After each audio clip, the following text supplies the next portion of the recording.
जैसे शरीर को पुष्ट रखने के लिए बार बार भोजन जरूरी है, वैसे ही आत्मा को पुष्ट रखने के लिए बार बार भगवान का भजन जरूरी है। फिर आपने पूछा कि बार बार हर बार क्यों?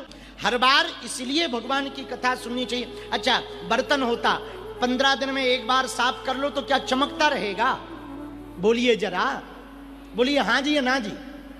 बार बार धोएंगे, बार बार साफ करेंगे तभी चमकेगा ना। बोलो हाँ या ना, अरे बोलो ना। तो बार बार जैसे बर्तन साफ करने से बर्तन चमकता है, वैसे ही बार बार भगवान का भजन करने से मन चमक, जीवन चमक। फिर आपने पूछा कि गुरु कृपा, भगवत कृपा एक बार में ही मुक्त क्यों नहीं हो जाते? भैया तुम एक बार में ही पैसा पाके तृप्त क्यों नहीं हो जाते?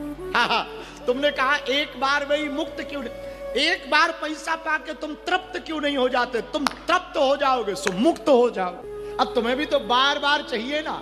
तो अर्जी, हमने आदमियों को देखा है, उस शंकर जी के मंदिर में 2.5 रुपया का दूध चढ़ाएगा, 2 करोड़ का पर्चा पकड़ा देगा। मकान बन जाए, हे भोले बाबा, शादी हो जाए, हे भोले बाबा, नौकरी लग जाए, हे भोले बाबा, लुगाई बढ़िया मिल जाए, हे भोले बाबा, दुकान हो जाए। 2 रुपया का दूध चढ़ाएंगे, 2 करोड़ का पर्चा पकड़ा देंगे। जैसे शंकर जी रजिस्टर लेके बैठे हो, आजा बेटा बता है? तो अजीत सिंह, आपने कहा कि एक बार में ही मुक्त क्यों नहीं हो जाते? एक बार में तृप्त हो जाओ सो मुक्त हो जाओगे। मुक्त होने का मतलब आप ये मत समझना कि मर गए। मुक्त होने, कामनाओं की मुक्ति पा लेना ही मुक्ति है। कामनाओं से मुक्त हो जाना मुक्ति है। फिर बार बार क्यों? इस पर एक बात है। गोस्वामी श्री तुलसीदास जी महाराज अपनी धर्म पत्नी रत्नावली के कारण साधु बने। किसके कारण? किसके कारण? बोलो। रत्नावली के कारण साधु बने। बोलो सीताराम, जोर से बोलो जरा। तुलसीदास जी पत्नी रत्नावली के कारण साधु बने। अच्छा, पत्नी के चक्कर में भी साधु हो सकते हो। एक जगह हम कथा सुना रहे थे तो एक व्यक्ति हमें मिला, बोले गुरुजी तुलसीदास जी की महिमा नहीं है, उनकी पत्नी की महिमा है। हमने कहा क्यों?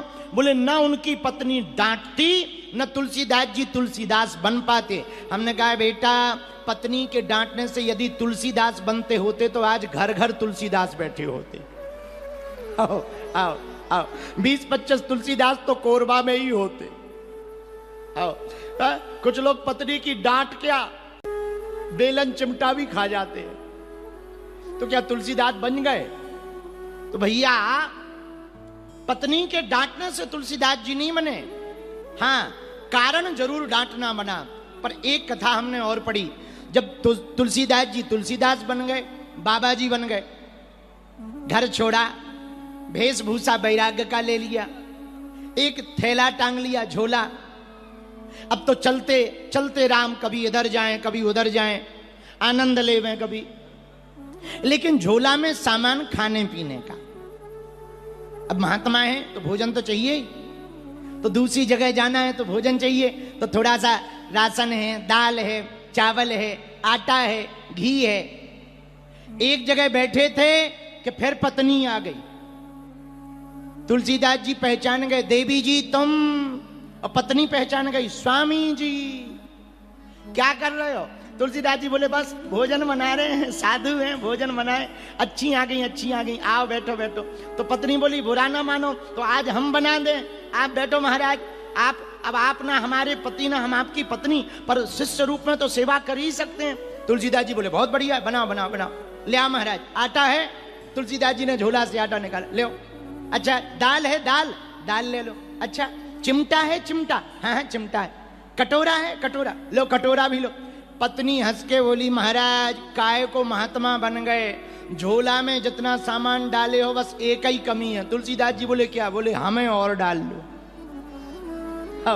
पत्नी बोली हम भर बाकी हैं, बाकी सब गृहस्थी का सामान लेकर के घूम रहे हो। अब हम समझ गए आप कैसे बाबा हो, बस हमारी कमी है, बाकी बाबा आवा नहीं हो। तुलसीदास जी को बात चोट लग गई, तुरंत थैला वहीं छोड़ दिया और परम त्यागी बनकर बोले देवी अब तुमने और नया ज्ञान दे दिया, पहले घर छुड़वाया था अब थैला छुड़वा दिया। जय बजरंगबली की। तो एक व्यक्ति बोला तुलसीदास जी से कि आपकी पत्नी तो आपके पीछे ही पड़ गई, पहले घर छुड़वाया, अब थैला छुड़वा दिया, यहां तक नहीं छोड़ा। तुलसीदास जी बोले भगवान की बड़ी कृपा है जो हमें ऐसी पत्नी मिली, कम से कम संसार के राग वैराग को राग को छुड़ा